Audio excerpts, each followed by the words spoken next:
Assalamualaikum future doctors. Myself Bushra Zahid, a second year MBBS student and welcome back to my YouTube channel.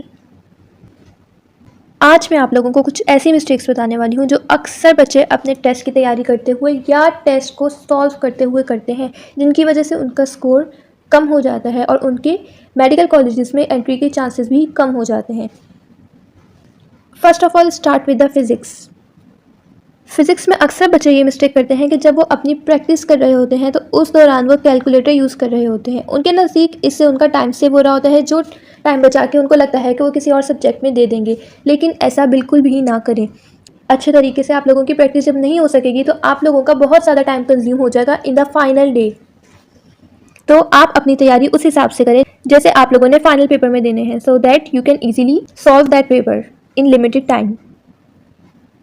अपनी practice को strong करने के लिए ज़्यादा से ज़्यादा न्यूमेरिकल्स को सॉल्व करें। जो न्यूमेरिकल्स आपकी बुक की एक्सरसाइज में दिए हुए हैं, आपकी बुक की एग्जाम्पल्स में दिए हुए हैं, उनको सॉल्व करें। और इसके अलावा अपना टाइम सेव करने के लिए कांस्टेंट वैल्यूज़ आपकी फिंगर टिप्स पर होनी चाहिए। आपको बहुत अच्छे से उनको याद करना है ताकि आप अपना टाइम सेव कर सकें in the final paper. So the thing you have to do while preparing for physics is don't use calculator. Now talk about the chemistry, the common mistakes which usually students do while preparing for their chemistry. Organic chemistry में हमारे पास होता है nomenclature, उसमें बच्चे रट्टा लगा रहे होते हैं। आपको बिल्कुल भी रट्टा नहीं लगाना है। डिफरेंट स्ट्रक्चर्स पे उसकी प्रैक्टिस करें। जितनी अच्छी आपकी प्रैक्टिस होगी उतने ही ज़्यादा आपको टाइम कम लगेगा फाइनल पेपर में उसको सॉल्व करने के लिए, और उससे बहुत ज़्यादा क्वेश्चंस पूछे जाते हैं। इसके लिए भी यही कहूँगी कि अपनी बुक खोलें, उसमें डिफरेंट चीज़ें, डिफरेंट क्वेश्चंस दिए हुए हैं, उनको सॉल्व करें। डिफरेंट वेबसाइट से क्वेश्चंस लें और ज़्यादा से ज़्यादा सॉल्व करें ताकि आप लोगों की बहुत अच्छी तैयारी हो सके। ऑर्गेनिक केमिस्ट्री के बेसिक रूल्स की बार बार प्रैक्टिस करें, क्योंकि ये आखिर में बहुत ज़्यादा कन्फ्यूजन क्रिएट करते हैं। जितनी अच्छी आपकी प्रैक्टिस होगी उतना ही ज़्यादा मेडिकल कॉलेज में एंट्री के चांसेस होंगे आपके। Now talk about the biology. Bio के लिए बच्चे क्या करते हैं कि बुक रीडिंग के दौरान जो हमारे बुक में चैप्टर्स में डायग्राम्स वगैरह या फ्लो चार्ट्स दिए होते हैं उनको अक्सर बच्चे स्किप कर देते हैं। आप लोगों ने ऐसा बिल्कुल भी नहीं करना। जो डायग्राम्स दी हुई हैं उनको अच्छे तरीके से देखें, क्योंकि अक्सर क्वेश्चंस उन डायग्राम्स में से पूछे जाते हैं। इसके अलावा साइंटिस्ट के नेम वगैरह होते हैं जो अक्सर बच्चे छोड़ देते हैं, उनको भी बिल्कुल भी स्किप नहीं करें। और बायोलॉजी के लिए मोस्ट इंपॉर्टेंट थिंग कि आपको बहुत अच्छे और स्ट्रॉन्ग कॉन्सेप्ट्स बनाने हैं for each and every topic.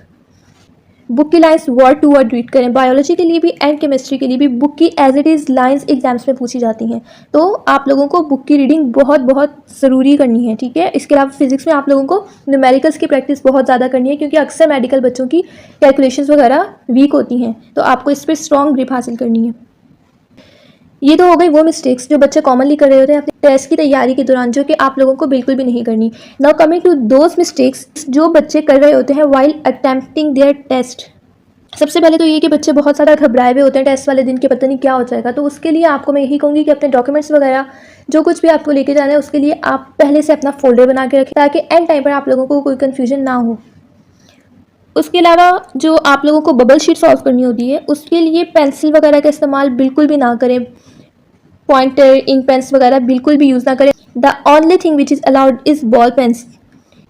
इसके अलावा जब आपके पास बबल शीट सॉल्व करनी होती है तो बबल शीट को प्रॉपर्ली सॉल्व करें। ऐसा ना करें कि बबल जो बने हुए आपने उसको टिक मार्क कर दिया या किसी और तरीके से सॉल्व कर दिया। प्रॉपर उसको फिल करना होता है। बबल को फिल करेंगे, ऐसा ना हो कि आपने हल्के हल्के से उस पर मार्क कर दिए। जब तक प्रॉपर फिल नहीं होगा आपका एमसीक्यूज काउंट नहीं होगा। उसके अलावा ये है कि जब आप लोग क्वेश्चंस पढ़ रहे हो तो साथ के साथ नंबर का लाजमी चेक करें कि मैं जो क्वेश्चन कर रहा हूँ क्या इसी का आंसर मार्क कर रहा हूँ, क्योंकि अक्सर ऐसा होता है कि अगर एक क्वेश्चन का आपने गलत आंसर मार्क कर दिया, फॉर एग्जांपल 9 का आंसर आपने लगाना था और आपने बबल शीट पे 10 का आंसर मार्क कर दिया, तो आगे से सारा सीक्वेंस ख़राब हो जाएगा और सारे के सारे एमसीक्यूज रॉन्ग हो जाएंगे। तो आप लोगों ने लाजमी तौर पर 2-2, 3-3 एमसीक्यूज के बाद भी लाजमी चेक करना है कि क्या हमारा सीक्वेंस मैच कर रहा है, कहीं हमने कोई मिस्टेक तो नहीं की, ठीक है। उसके अलावा ये कि जब आप लोगों को पेपर मिले तो ऐसा ना करें कि जल्दी से आपने पेपर स्टार्ट करना शुरू कर दिया, जल्दी जल्दी एमसीक्यू सॉल्व करने शुरू कर दिए। सबसे पहले अपना बायोडाटा केयरफुली फिल करें आप लोग, क्योंकि ऐसा ना हो कि आपका आखिर में टाइम ही ना मिले आप लोगों को अपना डेटा फिल करने का और फ़ायदा आपका कोई नंबर ही काउंट ना हो। तो लिहाजा सबसे पहले अपना बायोडाटा केयरफुली फिल करें आप लोग। अब आ जाते हैं कि पेपर कैसे सॉल्व करें। सबसे पहले जो क्वेश्चन आप लोगों को मैं रिकमेंड करूँगी कि आप लोग सॉल्व करें वो है बायोलॉजी। बायोलॉजी हम लोगों का फेवरेट सब्जेक्ट होता है और दूसरा ये कि इसमें रट्टे वाली चीज़ें ज़्यादा होती हैं, तो हम लोगों को ईजी भी लग रहा होता है।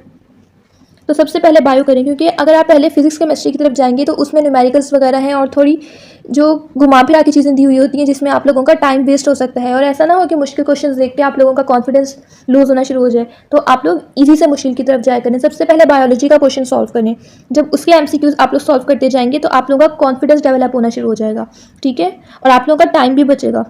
और बायोलॉजी में भी अगर कोई डायग्राम्स वाले क्वेश्चन हैं तो उनको आप बेशक स्किप कर दें।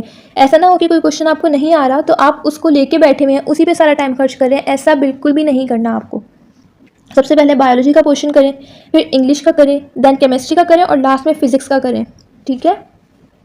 और सबसे इंपॉर्टेंट बात, अगर आप कोई एमसीक्यूज छोड़ रहे हैं कि मैं इसको बाद में सॉल्व कर लूँगा, तो उसका आप अपने क्वेश्चन पेपर पर लाजमी मार्क कर लें कि मैंने इसको छोड़ा है और मैंने इसको बाद में देखना है। ऐसा ना हो कि वो एमसीक्यूज आपका मिस हो जाए, ठीक है। और लास्ट में बहुत जब टाइम कम रह जाता है तो बच्चों को समझ भी नहीं आती कि हमने कौन सा एमसीक्यूज छोड़ा था और कौन सा करना था।